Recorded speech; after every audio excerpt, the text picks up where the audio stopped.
السلام عليكم ورحمة الله وبركاته. ازيكم يا حبايب قلبي؟ اخباركم عاملين؟ يا رب كلكم في افضل حال. حلقة جديدة معاكم النهارده، مكملين في سلسلة الفيديوهات القصيرة اللي وعدنا حضراتكم بيها.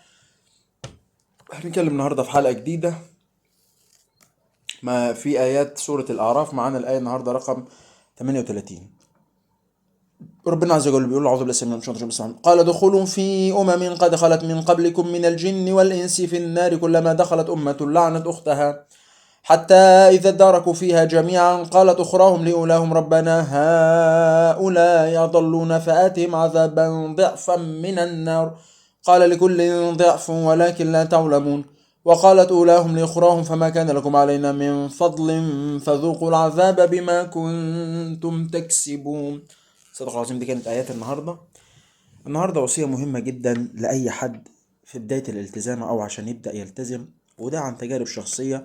يعني ربنا من يعني فضل ومن من ربنا، مش أي شطارة منه ولا أي حاجة وكده.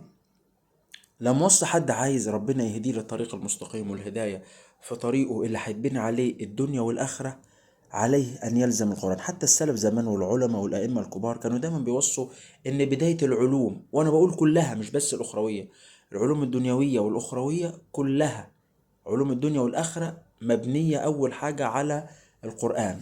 هو رأس العلوم كلها. القرآن حتى بيشرح صدرك، بيشيل الران اللي على الصدر، بيشيل الغشاوة اللي على العين، بيشيل الوقر اللي في الأذن، بيخلي كل حواسك منفعلة في انسجام تام مع كل كلام. المعلومات اللي ربنا بيديها لك في صورة علم دنيا أو علم دنيا، علم دين أو دنيا. فتلاقي نفسك في انشراح. القرآن هو الوحيد اللي هيقدر يعمل لك كده. مفيش أي حاجة في الدنيا تاني قادرة على إن هي تخلي دايما حواس الإنسان منشرحة تماما، من القلب للعين للأذن للسان، كل الحواس منشرحة إلا القرآن. فعشان كده هو البداية. هيفتح لك عينك على إيه اللي أنت حابب تعمله، هيفتح لك عينك إيه اللي أنت حابب تنظمه. عشان ما تبقاش الحلقة دي مكررة الحلقة 7، أنا جاي هنا بقول لك إيه اللي تبدأ بيه عشان تكون في قمة الالتزام من بداية الالتزام. أشوفكم الحلقة الجاية، والسلام عليكم ورحمة الله وبركاته.